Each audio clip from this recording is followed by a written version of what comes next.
it on top of that. Usually a piece of rebar. It was a big piece of rebar.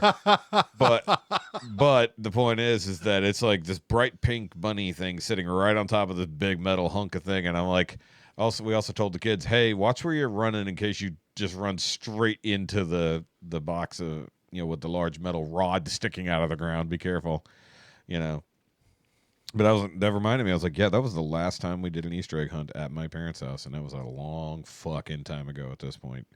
That would have been 2011. Wow. Yeah, probably. 2011, 2012. It had to have been 2011. Yep. Yeah, we were at my house. I saw Let's go around. We were like, hey, let's just make it a little easier for my parents, and we'll host it. Yeah.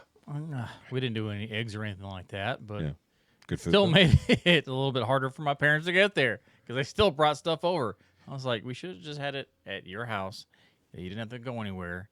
All we had to do, we should have just brought everything over. Yep. And y'all didn't have to do a damn thing. We just pick up and leave.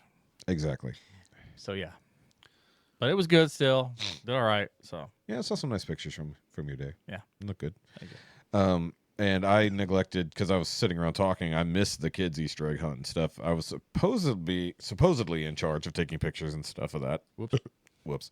Because I'm kind of the social media manager now of the church and, media correspondent as an unofficial job title. Which apparently I had my first couple whoopsies on the social media side with the church. Nothing crazy, but it's like I shared our Easter post you guys would have seen on Facebook, and I shared it in a couple of local groups, right? Like, hey, come check out our church. This is what we're doing. And the one I shared it in, I didn't see the full title of the group whenever I shared it in there, and it was like the Woodlands whatever everybody group, but at the end it says no politics. And I was like, wouldn't think anything of it, but all the discussions were like, wait, isn't church stuff politics? And then like, no, church is separate from politics. But why is everything got to be political? I was like, just like hands up, like I just shared the cool Easter post. Then I shared the videos that I've been making because now I have control and nobody's been sharing anything on the Facebook page at all for like months because the girl who was doing it moved, and then the person who was supposed to take over just way too busy, has had zero time to even do anything. And I'm like, well, I got time. Just give me all the things I need to do. And at the same time, we rebranded the church, and Easter was our first new go at things. So people were starting to get real confused. But when I posted the videos that I've been doing, said like, here's the last series in case you missed it, I copied the YouTube description that I had made from ChatGPT, and I just put that on Facebook with the video, thinking, cool, that's an accurate description of the video, tells us what we're doing, what's going on, bullet points of the scriptures we're going over and everything else like that. Shared that across a couple of groups. First freaking comment that I saw when I woke up this morning was, such a shame using ChatGPT. Because I guess people can recognize immediately the things, or they look at it immediately and have it scanned. It's like, what does it matter? Yeah.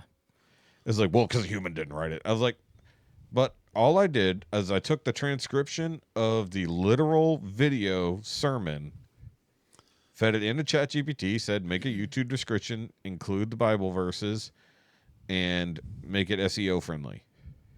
So, like, pretty neutral, realistically. But people are pissy because it was made with ChatGPT. I was like, but it's the actual words that were spoken. The computer just organized them into a thing. Mm-hmm. Why would people get mad about that? I don't get it. It's so stupid. So that's one thing I was learning is how to make ChatGPT sound more human so that I don't have to sit here and type up a full description every single time, or anybody has to, realistically, because it's so much easier just to take every word spoken on the day, cram it into the computer, say, analyze this, look for these things, put it in a nice organized fashion.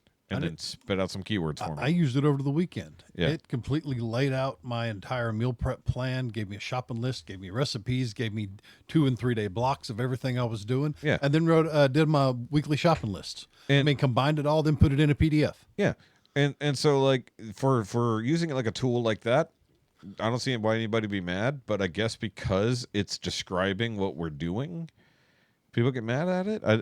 I don't understand. Like, we've used it for work. Of course you have. Yep. I mean, I use it to make our thumbnails. I mean, all of our. I alter them, some but of our advertisement and stuff like that. It's yeah. the advertisements I made for the church for our men's group. So I had our men's group last night. I got Burger Fresh. I pulled in a thing. I had to make it up. The one we're having tonight at Mr. Taco, because we're moving it there instead of here. I took some of Mr. Taco's actual images. I took their logo and I put it in there with our logo and all the pertinent information for the men's group and stuff like that. There's your social media post. Yeah. Yay. Promotion for the place we're going and for us having a group. Hopefully nobody has a problem with that, but it's like, why? And James and I were actually talking about this, there's this weird antagonistic concept where people are just mad at the use of AI as a tool. Like even our new logos and stuff like that are being created via ChatGPT.